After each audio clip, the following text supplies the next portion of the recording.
Bonne existence à tous, amateurs de l'or qui n'ont pas envie de passer du temps à lire ou à traduire en anglais. Aujourd'hui, on va parler du monde cristal et de théories en bonus. Bienvenue dans Interprétation hasardeuse de Hollow Knight. Eh bien, c'est une zone où le bestiaire provient en vérité majoritairement de l'extérieur de celui-ci. Par exemple, les mythes de cristal. Celles-ci ont été ramenées par les mineurs pour transporter leur matériel. C'était un peu leur transporteur de boîte à outils sur pattes. Cependant, en se nourrissant de poussière de cristal, celles-ci ont développé la capacité de jaillir des pics en cristaux pour se défendre comme un hérisson. Sauf que contrairement aux hérissons, eux sont indestructibles lorsque leurs pics sont dressés. Par contre, les Glimpacks... Et attendez, ils sont passés où les traducteurs? Dans ton cul. Mais... bah bon, on va faire sans. Bref, les Glimpacks sont indestructibles partout, sauf de face.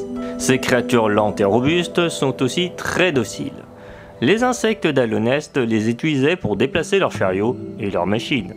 Avec le temps, ceux-ci ont vu des cristaux pousser sur leur dos, rendant leur carapace impénétrable. Pourtant, ceci ne les a pas rendus plus intelligents.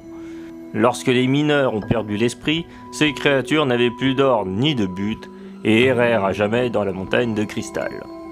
Car visiblement, si elles savaient grimper au mur, elles auraient pu sortir, mais cela pose une question de comment celle-ci est arrivée là.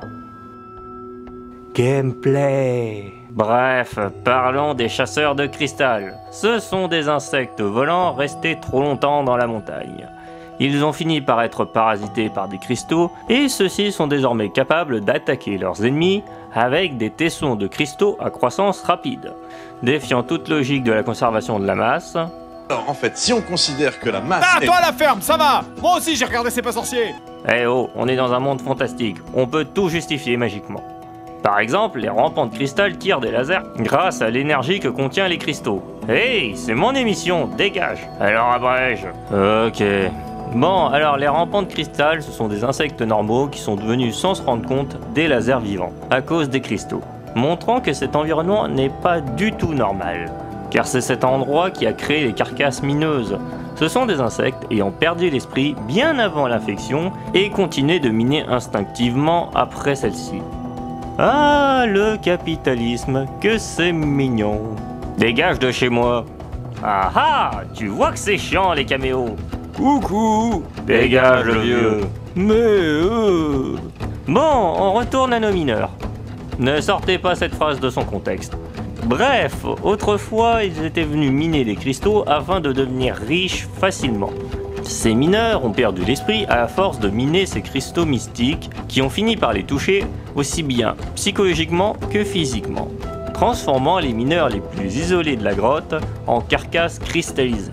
Des mineurs contrôlés par les cristaux et capables de produire une grande énergie lumineuse, et donc des lasers. Attends une minute, tu veux dire que les cristaux transforment n'importe quoi de vivant en trucs qui tirent des lasers? Ouais, si on simplifie le truc, c'est ça. Ok, je vais tester la théorie. A plus. J'ai peur. Ouais. Bon, on conclut le bestiaire avec le mineur qui a été le plus infecté par les cristaux, devenant par la même occasion le plus puissant.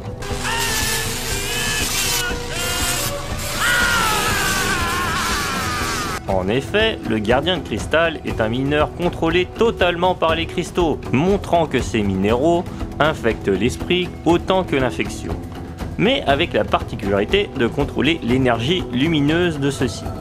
Et d'ailleurs, lorsqu'il hurle, celui-ci est capable de contrôler l'énergie lumineuse des autres cristaux, poussant un cri similaire à une autre créature qui contrôle la lumière. Clin d'œil, clin d'œil. On passe au lore de l'environnement. Le mont Cristal est une montagne aussi mystérieuse que très ancienne.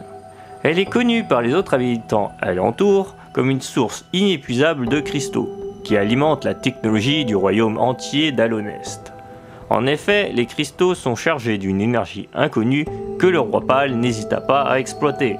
Ah, le capitalisme, que c'est mignon. Ah, mais qu'est-ce que tu fiches encore là? J'ai fabriqué un pistolet laser. Dégage.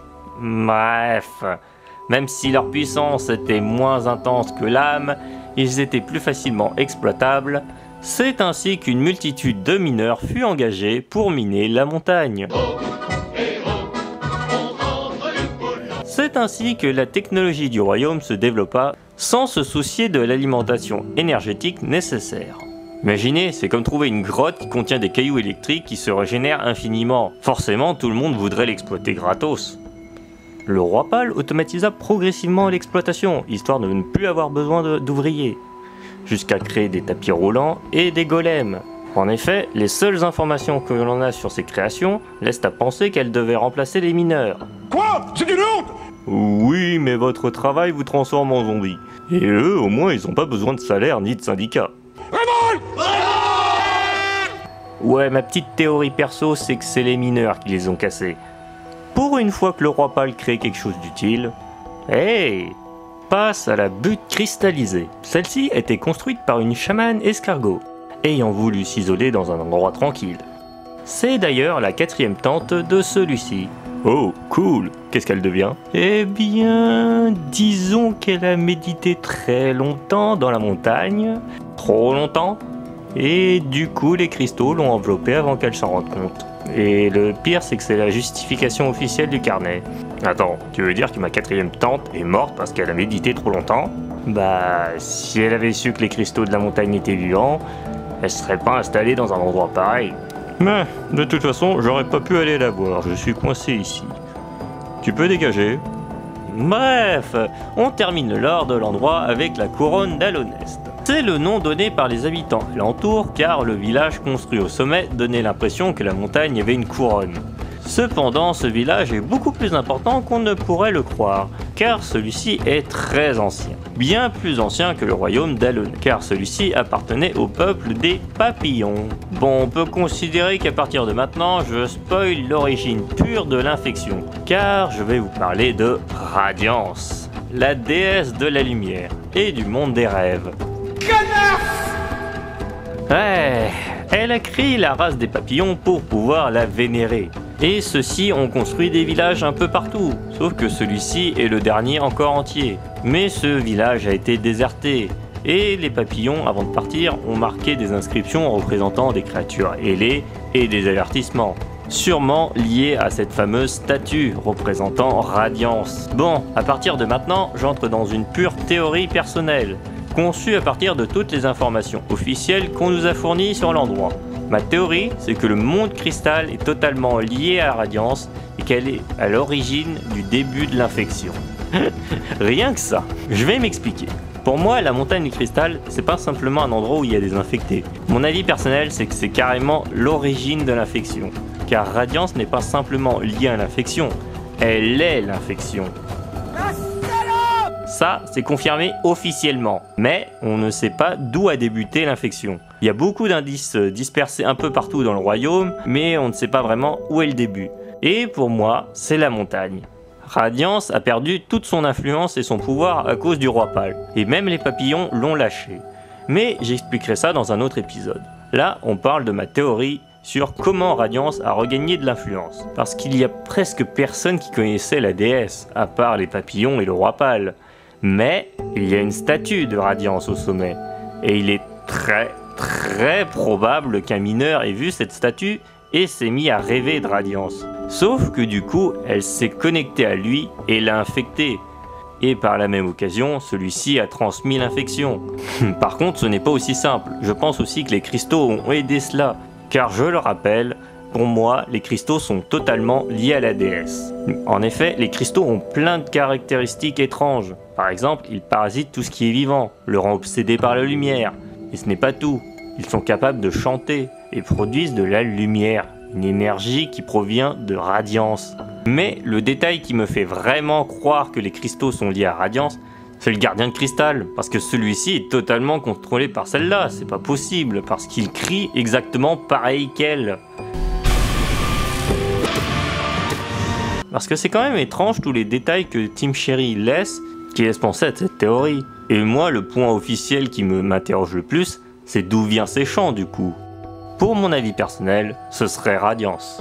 Voilà, on en a fini, je vous laisse y réfléchir, amateurs de lore, et débattre en commentaire. On en a fini avec le lore de l'environnement, et on passe aux habitants. Et il n'y en a qu'un, c'est Mila.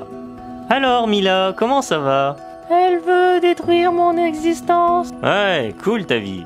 Bref, voici Mila. C'est une mineuse qui était venue faire fortune comme tous les autres mineurs, sauf que comme tous les autres mineurs, elle a été contaminée par l'influence grandissante de Radiance, son esprit s'effaçant progressivement et ne laissant que quelques traces, comme par exemple cette chanson qu'elle n'arrête pas de fredonner. Mais pourquoi tu veux pas m'aider? Parce que c'est ton destin de crever. Mais je veux pas crever! Ouais, bon, laisse-moi finir mon épisode. Non! Sauve-moi, bordel! Mais t'as qu'à sortir de cette mine, idiote! T'y avais pas pensé, hein? Bref, c'est sur ce moment gênant que je termine cet épisode. J'espère qu'il vous aura appris des trucs et que ça vous aura plu. Allez, à la prochaine! Je vais te tuer! Pistolet laser!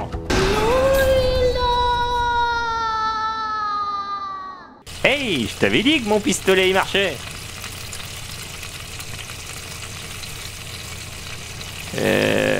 Je vais retourner chez moi. Ouais.